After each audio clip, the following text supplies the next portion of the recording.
गर्जा हिंदुस्तान, आवाज सामान्य जनतेचा. नमस्कार. मी डॉक्टर अमृता चांदोरकर सर्व उपस्थितांचं स्वागत करते. मी एक निसर्गोपचार तज्ज्ञ असून ऊर्जेच्या माध्यमातून आजाराचं निर्मूलन या विषयावर मी अल्टरनेटिव्ह मेडिसिनमध्ये MD केलंय आणि आज आपण बोलणार आहोत या ऊर्जा विषयावर. ऊर्जेमुळे नक्की आजारातून आपण कसे काय बरे होतो आणि ही ऊर्जा आजार निर्माण व्हायला नक्की कशी कारणीभूत होते हेच आपण आज बोलणार आहोत. आणि शिवाय आपण घरच्या घरी याचं संतुलन कसं साधू शकतो तेही मी तुम्हाला सांगणार आहे. निरामय वेलनेस सेंटर याच्यामध्ये स्वयंपूर्ण उपचार केले जातात जे ह्या ऊर्जेचं संतुलन करतात. आता सगळ्यात पहिलं तर मला सगळ्यांना सांगायचं की आपल्याला असं वाटतं की आपलं अस्तित्व म्हणजे हा देह, हे शरीर म्हणजे आपण. तर मुळातच तसं नाहीये. आपलं प्राचीन शास्त्र किंवा आपलं ऊर्जाशास्त्र असं सांगतं की आपलं अस्तित्व हे 7 कोशांमध्ये, त्यातले 5 कोश हे तुमचं शरीर, मन आणि बुद्धीशी निगडित आहेत आणि पुढचे 2 कोश हे आत्मा आणि परमात्म्याशी म्हणजे अध्यात्माशी निगडित आहेत. आता पहिला जो कोश आहे तो म्हणजे अन्नमय कोश. अन्नातून निर्माण झालेलं हे शरीर म्हणून हा अन्नमय कोश. या अन्नमय कोशाच्या बाहेर येतो प्राणमय कोश. या प्राणमय कोशामध्ये ऊर्जा असते, प्राण असतो, प्राणशक्ती असते. ही ऊर्जा, ही प्राणशक्ती या अन्नमय कोशाला पुरवली जाते. प्राणमय कोशाच्या बाहेर येतो तो म्हणजे मनोमय कोश. या मनोमय कोशामध्ये मनातील सगळ्या भावना या स्टोअर केलेल्या असतात. कुठलीही भावना ही ऊर्जेच्या माध्यमातून शरीरापर्यंत पोहोचते आणि शरीरामध्ये घडणाऱ्या सगळ्या हालचाली या ऊर्जेच्या माध्यमातून मनापर्यंत पोहोचतात. मनोमय कोशाच्या बाहेर येतो विज्ञानमय कोश. विज्ञानमय कोश म्हणजे काय, तर बुद्धीला समजणाऱ्या, पटणाऱ्या गोष्टी ह्या विज्ञानमय कोशात असतात. म्हणजे ज्ञान हे या कोशामध्ये साठवलेलं असतं. मनाला कळणारी गोष्ट वेगळी असते आणि बुद्धीला कळणारी गोष्ट ही वेगळी असते. विशेष ज्ञान आपल्याला जे काही होतं हे विज्ञानमय कोशामध्ये साठवलेलं असतं. आणि त्याच्या पुढे आहे तो म्हणजे आनंदमय कोश. याच्यामध्ये आपला आनंद हा साठवलेला असतो. आठवून बघा, जेव्हा एखाद्या गोष्टीचा खूप आनंद आपल्याला होतो त्यावेळेला आपल्याला आजूबाजूचं भानही राहत नाही. जमिनीपासून काही फूट उंच आपण तरंगत असतो, हलके झालेले असतो. ते ह्या आनंदमय कोशामुळे शक्य आहे. आता या सगळ्यामुळे आपण निरोगी असतो, आनंदी असतो किंवा यात निर्माण झालेल्या दोषामुळे आपण दुःखी किंवा आजारी असतो. याच्यातूनच आपल्याला बाहेर पडायचंय. आपल्याला निरोगी राहायचंय, आपल्याला आनंदी राहायचंय आणि त्याच्यासाठीच आपल्याला काम करायचंय या ऊर्जेवर, या प्राणमय कोशावर. 7 चक्र ज्याच्याबद्दल आपण बोलणार आहोत इथून पुढचे 7 दिवस. तर ही 7 चक्र नक्की कुठे असतात, तर ती असतात ऊर्जेमध्ये, या प्राणमय कोशामध्ये. आपल्या शरीरामध्ये महत्वाच्या ज्या नाड्या आहेत त्याच्यामध्ये सगळ्यात महत्वाची म्हणजे सुषुम्ना, जी मधोमधून, मेंदूच्या मधोमधून मेरुदंडातून जाते. आणि या सुषुम्ना नाडीवरती असतात ही 7 चक्र. जसं आपल्या शरीरामध्ये ऑर्गन्स असतात, ऑर्गन्स तर प्रत्येकाला माहिती आहेत. मेंदू आहे, हार्ट आहे, लंग्स आहेत, किडन्या आहेत, लिव्हर आहे, लहान आतडं, मोठं आतडं, हे शरीरातले अवयव आहेत जे वेगवेगळं काम करत असतात. असेच अवयव ऊर्जेमध्ये पण असतात, ऊर्जा देहामध्ये पण असतात आणि ते अवयव म्हणजे 7 चक्र. 7 चक्र देखील वेगवेगळं काम करतात. शरीरामध्ये काय होतं, तर आपण जेव्हा अन्न सेवन करतो, आपण अन्न जेव्हा खातो त्यावेळेला लिव्हर एन्झाईम्स बनवतं, ते पचवण्यासाठी ती एन्झाईम्स वापरली जातात. या अन्नाचं पृथक्करण हे 5 तत्वांमध्ये होतं आणि ही 5 तत्व आतड्यामध्ये वेगवेगळ्या ठिकाणून शोषून घेतली जातात आणि शरीराला आवश्यक तिथे ही 5 तत्व पुरवली जातात.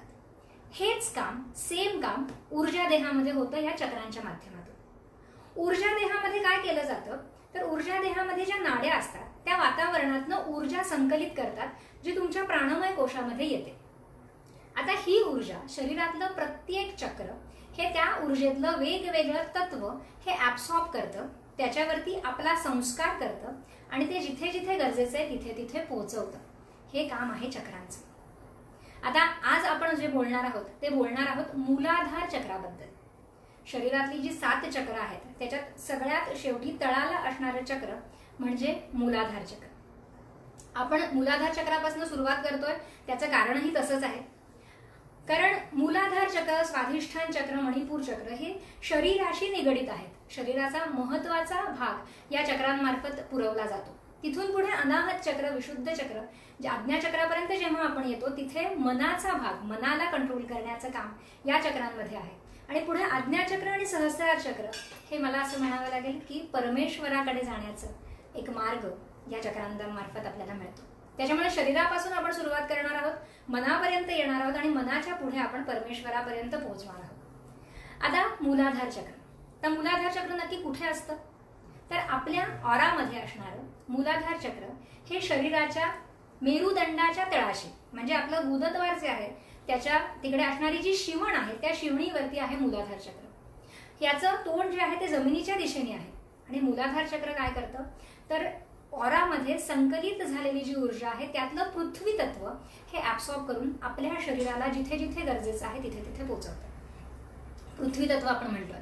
आता पृथ्वी तत्व हे कुठे कुठे लागतं? पृथ्वी तत्व हे कशासाठी आवश्यक आहे तर आपल्या शरीरातली हाडं, आपले स्नायू, आपले दात, आपले केस, आपल्या कुर्च्या, ह्या सगळ्या सॉलिड, टणक किंवा सेमी सॉलिड गोष्टींसाठी पृथ्वी तत्व लागतं. आपल्या ज्या शिरा आहेत, ज्या वाहिन्या आहेत, त्याच्या वरचं जे आवरण आहे तिथे पृथ्वी तत्व लागतं. प्रत्येक ऑर्गन, प्रत्येक पेशीच्या वरचं जे कव्हर आहे, आवरण आहे, तिथे पृथ्वी तत्व लागतं. ज्या वेळेला काही कारणाने हे चक्र हे कमकुवत होतं, ते योग्य पद्धतीने काम करत नाही, तेव्हा हे पृथ्वी तत्व शरीराला कमी पडायला लागतं. मुळातच प्रत्येक तत्व हे अन्नातून देखील मिळतं आणि वातावरणातून देखील मिळतं. दोन्हीकडून मिळणारं तत्व जेव्हा योग्य प्रमाणात असतं तेव्हा आपण निरोगी असतो. पण जेव्हा कुठूनही एकीकडून मिळणारं तत्व कमी होतं त्यावेळेला दोष निर्माण होतो, किंवा जेव्हा ते वाढतं तेव्हाही दोष निर्माण होतो. जर समजा आपलं मूलाधार चक्र हे व्यवस्थित काम करेन असं झालं तर पृथ्वी तत्व कमी पडायला लागतं. मग हाडं ठिसूळ होणं, स्नायू कमकुवत होणं, अशा पद्धतीचे आजार हे उद्भवू शकतात. जर काही कारणाने आपलं मूलाधार चक्र हे ओव्हर ऍक्टिव्हेट झालं आणि ते जास्त प्रमाणात पृथ्वी तत्व आपल्या शरीराला जर पुरवायला लागलं तर आपली हाडं ही कडक होणं किंवा स्नायू कडक होणं, शिरांचा ताठरपणा किंवा हाडं वाढणं, अशा पद्धतीचे दोष उद्भवू शकतात. स्वयंपूर्ण उपचार, निरामयमध्ये केले जाणारे स्वयंपूर्ण उपचार याच्या मार्फत आपण ही पाचही तत्व संतुलित करण्याचा प्रयत्न करतो आणि कोणताही आजार आपण बरा करू शकतो विना औषध, विना स्पर्श, फक्त ऊर्जेच्या माध्यमातून. अगदी असं धरून चाला की हाडांची झीज झाली आहे, गुडघ्याची जी हाडं आहेत ती घासून घासून झिजली आहेत. तर जर ती झिजली आहेत याचा अर्थ तिथे पृथ्वी तत्व कमी पडत आहे आणि ते कमी पडल्यामुळे त्याची जी काही क्रिया आहे ती वाढते आणि तिथे झीज होते. जेव्हा आपण मूलाधार चक्र आणि इतरही चक्रांवरती काम करतो त्यावेळेला तिथे योग्य प्रमाणात पृथ्वी तत्व मिळायला लागतं आणि ते मिळायला लागल्यानंतर तिथे जी काही झीज आहे ती भरून काढण्याचं काम देखील आपलं शरीर करू शकतं. आता जसं मूलाधार चक्राबद्दल मी बोलतेय किंवा पृथ्वी तत्वाबद्दल बोलते, मग आहारामध्ये देखील आपण हे तत्व वाढवू शकतो ज्याच्यामुळे तुम्हाला या अशा पद्धतीच्या आजारांमध्ये निश्चितपणे बेनिफिट मिळू शकतो. आता पृथ्वी तत्व कशा कशातून मिळतं तर सर्व प्रकारची धान्य हे पृथ्वी तत्वाचा सोर्स आहे. मग ते तांदूळ घ्या, गहू घ्या, डाळी घ्या, याच्यातनं आपल्याला बऱ्याच प्रमाणावर पृथ्वी तत्व मिळतं. त्याचबरोबर भाज्या किंवा फळं, भाज्या ज्या जमिनीमध्ये निर्माण होतात, म्हणजे जमिनी खाली पृथ्वीमध्ये ज्या निर्माण होतात अशा भाज्या, मग त्याच्यामध्ये गाजर झालं, मुळा झालं, बीट झालं, बटाटा किंवा रताळं, अशा ज्या गोष्टी आहेत याच्यातनं शरीराला मोठ्या प्रमाणावर पृथ्वी तत्व मिळतं. आणि फळांच्या बाबतीत बघायचं झालं तर सॉलिड, टणक आणि गोड चवीची फळं ही आपल्याला पृथ्वी तत्व पुरवतात. जर तुम्हाला पृथ्वी तत्वाशी निगडीत, हाडांशी, स्नायूंशी निगडीत जर दोष असतील तर तुम्ही आहारामध्ये याचं सेवन जर वाढवलं तर तुम्हाला निश्चितपणे उपयोग होईल. त्याचबरोबर काही घरगुती व्यायाम देखील मी तुम्हाला सांगणार आहे. याच्यामध्ये आपण बैठका म्हणतो. तर उभं राहायचंय, दोन पायांमध्ये थोडंसं अंतर ठेवायचंय, सावकाश खाली बसायचंय, सावकाश वर उठायचंय. यातनं देखील आपलं मूलाधार चक्र हे ऍक्टिव्हेट होऊ शकतं, कार्यक्षम होऊ शकतं. जर कोणी पूर्ण बसू शकत नसेल तर हाफ स्क्वॉट्स म्हणजे फक्त अर्धवट बसायचं आणि अर्धवट उठायचं हे देखील तुम्ही करू शकता. या व्यायामांनी देखील आपलं पृथ्वी तत्व ऍक्टिव्हेट होऊ शकतं. आता ही झाली माहिती. आता तुमचे प्रश्न तुम्ही विचारू शकता. तुमच्या प्रश्नांची उत्तरं देण्याचा मी निश्चितपणे प्रयत्न करीन. ज्या वेळेला ह्या सगळ्या गोष्टी करून तुम्हाला उपयोग होतोय त्यावेळेला तुमचे आजार हे घरच्या घरीच बरे होणार आहेत. पण जर हा आजार मोठ्या प्रमाणावर बळावलेला असेल किंवा विकोपाला गेला असेल तर स्वयंपूर्ण उपचार हे कोणताही आजार मुळापासून ऊर्जेच्या माध्यमातून नष्ट करू शकतात. मूलाधार चक्र हे ऍक्टिव्हेट करण्यासाठी आज आपण एक मेडिटेशनही घेणार आहोत शेवटच्या 5 मिनिटांमध्ये. आणि ह्या मेडिटेशनचा लाभ सगळ्यांनीच घ्यावा असं मला वाटतं. आपण रोज प्रत्येक चक्रावरती मेडिटेशन करणार आहोत, ज्याच्यामुळे ते चक्र हे ऍक्टिव्हेट होईल आणि त्या भागाला ही जास्तीत जास्त ऊर्जा पुरवली जाईल आणि ज्याचा उपयोग लहानांपासून अगदी वयस्करांपर्यंत प्रत्येकालाच होऊ शकेल. तुमच्यापैकी काही प्रश्न असे येत आहेत की कोरोना सध्या जो सगळ्या जगाला भेडसावणारा विषय आहे, तर कोरोनावरती आपण काही करू शकतो का? तर मला निश्चितपणे सांगायचं आहे की स्वयंपूर्ण उपचार हे कोरोनावर देखील प्रभावी आहेत. यापूर्वी स्वाईन फ्लू जेव्हा आला होता तेव्हा आपण स्वाईन फ्लूच्या काही केसेस केल्या होत्या, जे पेशंट हॉस्पिटलमध्ये अत्यवस्थ होते, डॉक्टरांनी त्यांची आशा सोडलेली होती, अशा रुग्णांना आपण ट्रीटमेंट केली होती आणि ते त्यातून पूर्ण बरे झाले होते. कोरोनाविषयी पण मला सांगायला आवडेल की गुढीपाडव्याच्या दुसऱ्या दिवशी रात्री आपल्याकडे 2 केसेस आल्या. आपल्या पेशंटचे नातेवाईक आहेत ते, आपल्या पेशंटनी त्यांचे फोटो, कुणीही रुग्ण त्यांचा फोटो आणि त्यांची सगळी माहिती आपल्याला ईमेलवरती पाठवू शकतं आणि आपण ट्रीटमेंट त्यांची सुरू करतो. जर पेशंट स्वतः ट्रीटमेंट घेऊ शकत नसतील तर त्यांच्या डिपेंडंट ब्लड रिलेटिव्हच्या थ्रू देखील आपण ही ऊर्जा उपचार त्यांना देऊ शकतो. आणि त्या दिवशी आपल्याकडे 2 कोरोनाग्रस्तांची ट्रीटमेंट सुरू झाली.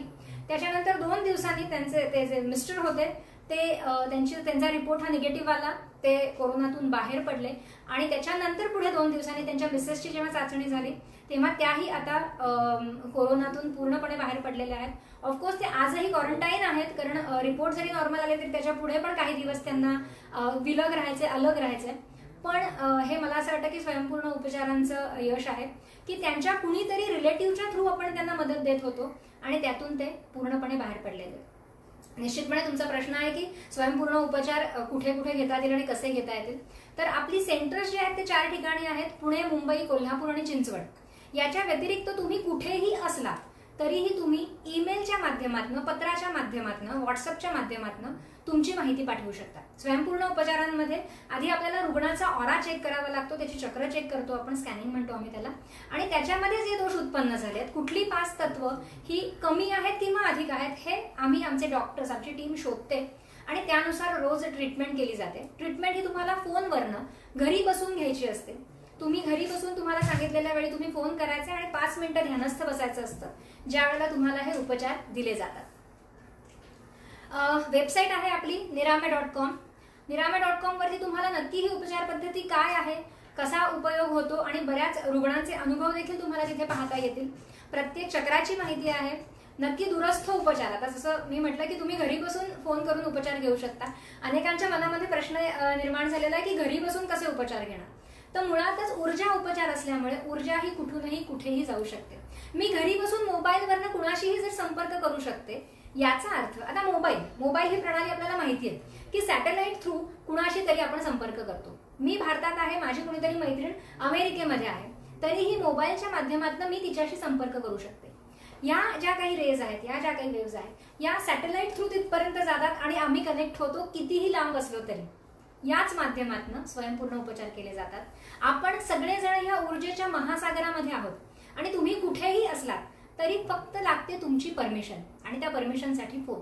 तुमची माहिती मिळाल्यानंतर तुम्हाला किती ऊर्जेची गरज आहे हे आमच्याकडनं तुम्हाला कळवलं जातं आणि मग फोनच्या माध्यमातून तुम्ही सांगता की मी अमुक अमुक बोलतेय आणि मला ट्रीटमेंट हवी आहे. तुमचा नंबर देखील तुम्हाला सांगावा लागतो आणि मग तुम्ही ट्रीटमेंटला तयार होता. तुम्ही घरी रिसेप्टिव्ह पोझिशनमध्ये 5 मिनिटं एनर्जी रिसीव्ह करण्यासाठी डोळे मिटून शांत बसता आणि त्याच वेळेला आमचे जे उपचारक आहेत ते तुम्हाला ज्या चक्रामध्ये दोष निर्माण झालेला आहे तो दोष काढण्याचं काम करतात. जे तत्व तुम्हाला कमी पडतंय ते त्या चक्राच्या माध्यमातून तुम्हाला देण्याचा प्रयत्न करतात आणि तुम्हाला आरोग्य देतात. ही झाली माहिती. आता आपल्याला ज्या सगळ्यासाठी आपण भेटलोय आणि जास्तीत जास्त लोक जे या मेडिटेशनचा लाभ घेणार आहेत त्यांना मी सांगते की आता आपण मेडिटेशन करणार आहोत. मेडिटेशन म्हणजे काय तर ध्यान. आपण शांत होण्याचा प्रयत्न करणार आहोत. आपल्यामध्ये जे जे काही वाईट आहे ते उत्सर्जित करणार आहोत आणि वातावरणामध्ये जे जे काही चांगलं आहे, ज्या आरोग्य लहरी आहेत त्या आपण रिसीव्ह करणार आहोत. आपली ताकद वाढवणार आहोत, आपली रोगप्रतिकार क्षमता वाढवणार आहोत, आपली चक्र रोज एक एक ऍक्टिव्हेट करणार आहोत आणि आपण निरोगी होणार आहोत. तर आज आपण मेडिटेशन करणार आहोत या मूलाधार चक्रावरती. समजून घ्या, मूलाधार चक्र हे खाली आपलं गुदद्वार जिथे आहे तिथे जी शिवण असते तिथे आहे. आपल्याला लक्ष केंद्रित करायचं आहे आपल्या मूलाधार चक्रावरती. सगळ्यांनी जर मांडी घालून बसणार असाल तर तुम्ही मांडी घालून बसू शकता. जर रिलॅक्स खुर्चीवरती किंवा सोफ्यावरती बसणार असाल तर शरीर फक्त सैल सोडायचं आहे. आता एक मुद्रा दाखवते मी तुम्हाला, पृथ्वी मुद्रा. आपलं प्रत्येक बोट हे वेगवेगळ्या तत्वाचं कारक असतं. त्यातली ही जी अनामिका आहे, करंगळीच्या शेजारचं बोट जे आहे हे पृथ्वी तत्वाचं कारक आहे. आपला अंगठा ह्या अनामिकेच्या डोक्याशी लावायचा आहे. तिन्ही बोट सरळ ठेवायचे. ही झाली पृथ्वी मुद्रा. जेव्हा तुम्ही अंगठा आणि हे बोट याचा अग्र एकमेकांना जोडता, कुठेही ते खूप जोरात दाबायचं नाहीये. सावकाश हलक्या पद्धतीने तिथे दाब द्यायचा आहे. आणि जिथे तुम्ही दाब देता शांत राहून ऐकायचा प्रयत्न करा. तिथे एक बारीक ठोका तुम्हाला जाणवेल. जर ठोका जाणवला तर पोझिशन योग्य आहे. ठोका नाही जाणवला तर बोट थोडंसं हलवून बघा, तो ठोका जाणवला पाहिजे. उरलेली 3 बोट आपल्याला सरळ ठेवायचे आणि ही पृथ्वी मुद्रा करून आज आपण मेडिटेशन करणार आहोत. तुम्ही मांडीवरती तुमचे हात अशा पद्धतीने ठेवू शकता. शरीर अगदी सैल सोडायचं आहे, कुठेही ताण नको. चेहरा रिलॅक्स करायचा आहे, शरीर रिलॅक्स करायचं आहे. एक म्युझिक मी आता लावणार आहे, त्या म्युझिकवर आपल्याला लक्ष केंद्रित करायचंय आणि डोळे बंद करायचे. सगळ्यांनी डोळे बंद करा. आपण पृथ्वी मुद्रा केली आहे आणि या म्युझिकवर आपण लक्ष केंद्रित करतो.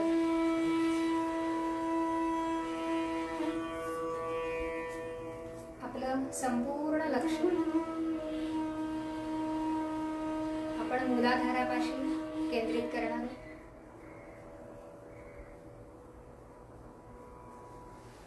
आपलं मूलाधार चक्र, त्याच्यामध्ये जे काही दोष, जे काही अडथळे असतील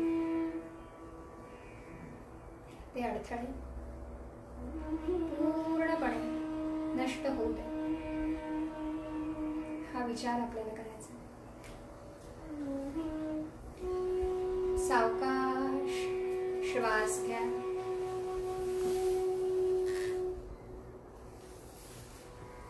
सावकाश सोडा. शांतपणे श्वास घ्या. शांतपणे सोडा. श्वास घेताना आपल्याला विचार करायचा आहे की वातावरणातल्या पॉझिटिव्ह गोष्टी, आरोग्य लहरी आपण इनहेल करतोय, शरीरामध्ये ओढून घेतोय श्वासाद्वारे. या संपूर्ण शरीरभर पसरत आहे. आणि उच्छ्वास सोडताना विचार करायचा आहे की शरीरातली सगळी निगेटिव्हिटी, सगळे दोष, सगळं दुःख, सगळा त्रास, सगळा कमकुवतपणा आपण बाहेर उत्सर्जित करतो.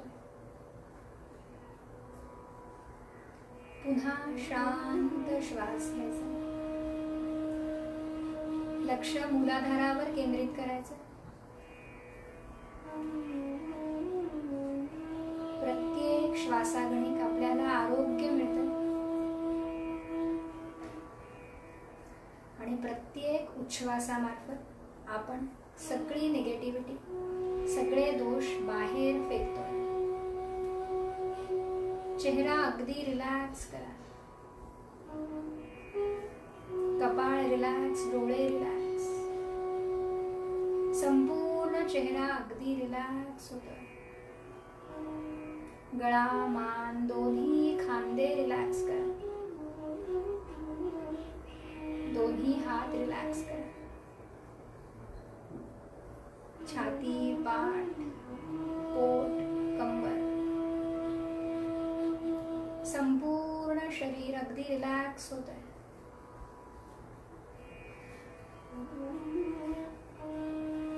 लोअर ॲब्डॉमिन, हिप एरिया, दोन्ही मांड्या, दोन्ही गुडघे, दोन्ही पोटऱ्या, दोन्ही पावलं पूर्णपणे रिलॅक्स करा. शरीरातली प्रत्येक पेशी आता रिलॅक्स झाली. आता आपण संपूर्ण लक्ष त्या म्युझिकवर केंद्रित करणार आहोत आणि ती जी धून आहे त्याच्यामध्ये विरघळून जाण्याचा प्रयत्न करणार आहोत 1-2 मिनिटासाठी.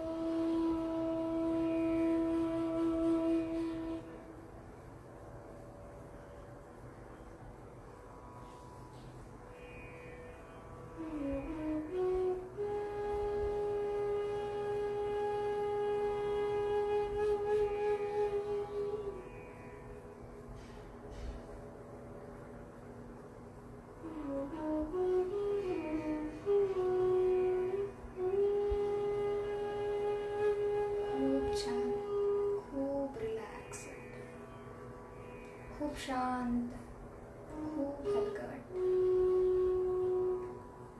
आता आपल्या हातांची जी मुद्रा आहे ती आपल्याला सोडायची आणि हात रिसेप्टिव्ह करायचे. आपण प्रसाद घ्यायला जसे हात ठेवतो तसे हात, डोळे बंद ठेवायचे. आता ही वैश्विक ऊर्जा आपल्याला मिळणार आहे. ही ऊर्जा ग्रहण करण्यासाठी तुम्ही सगळेजण बसलाय. संपूर्ण लक्ष तुमच्या हातांवर केंद्रित करा. तुमचे हात रिसेप्टिव्ह आहेत आणि ह्या रिसेप्टिव्ह हातांमध्ये तुम्हाला ऊर्जा मिळणार आहे. तुमचा प्रत्येक बोट आवश्यक ती ऊर्जा ग्रहण करणार आहे.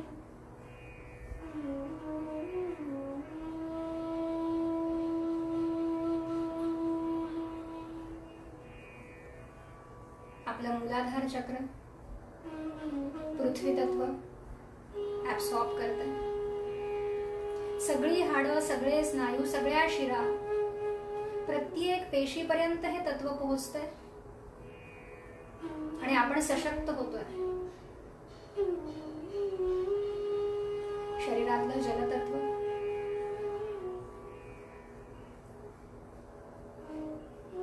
हे ऍब्सॉर्ब केलं जाते आणि प्रत्येक पेशीपर्यंत पोहोचतंय. आपलं रक्त,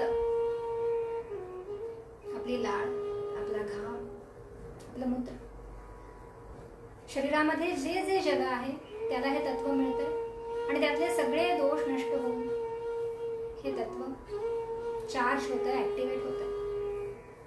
आपल्या शरीराला अग्नितत्व मिळतंय, आपलं पचन सुधारतंय, आपली दृष्टी तल्लख होती, आपली बुद्धी तल्लख होती, आपल्यातला कॉन्फिडन्स वाढतोय. हे तत्व आपल्याला आरोग्य देतं. शरीराला आवश्यक ते वायू तत्व मिळतंय, ज्यामुळे शरीराचं आकुंचन प्रसरण व्यवस्थित होतंय. प्रत्येक पेशीतली हालचाल व्यवस्थित होते आणि शरीराला योग्य ते आकाश तत्व मिळतं, ज्याच्यामुळे त्याची डेव्हलपमेंट होते.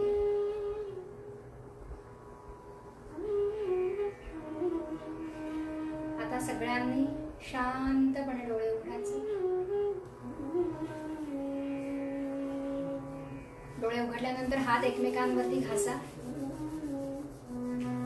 चेहऱ्यावरून फिरवा, मानेवरून फिरवा, खांद्यावरून फिरवा. संपूर्ण शरीरावरून हात फिरवा. कसं वाटतंय? नक्कीच छान वाटत असणार आहे, मला खात्री आहे. तुमचा अनुभव आम्हाला नक्की कळवा. आज आपण मूलाधार चक्राबद्दल बोललो. उद्या आपण बोलणार आहोत स्वाधिष्ठान चक्राबद्दल, शरीरातल्या जलतत्वाबद्दल. जेव्हा हा विचार तुमचा खोलवर जातो त्यावेळेला तुम्हाला क्षणार्धात देखील रिझल्ट मिळू शकतात. अगदी एका ट्रीटमेंटमध्ये क्रिटिकल केसेसमधनं बऱ्या झालेल्या कितीतरी केसेस आमच्याकडे आहेत, कारण तो विचार अंतर्मनापर्यंत गेलेला असतो. त्यांना लगेच बरं व्हायचं असतं. जेव्हा तुम्ही ध्यानाला बसता, मेडिटेशनला बसता, तेव्हा तुमचा विचार, तुमचा संकल्प हा किती दृढ आहे त्याच्यावर तुम्हाला मिळणारे रिझल्ट हे अवलंबून असतात. पुन्हा भेटणार आहोत उद्या 5 वाजता आणि बोलणार आहोत स्वाधिष्ठान चक्रावर. तुमचे प्रश्न, तुमच्या शंका आम्हाला नक्की विचारा, आमच्यापर्यंत पाठवा. त्याची उत्तरं देण्याचा आम्ही नक्की प्रयत्न करू. उद्यापर्यंत नमस्कार. ताज्या बातम्यांसाठी सबस्क्राईब करा गरजा हिंदुस्थानला आणि बेल आयकॉन प्रेस करा.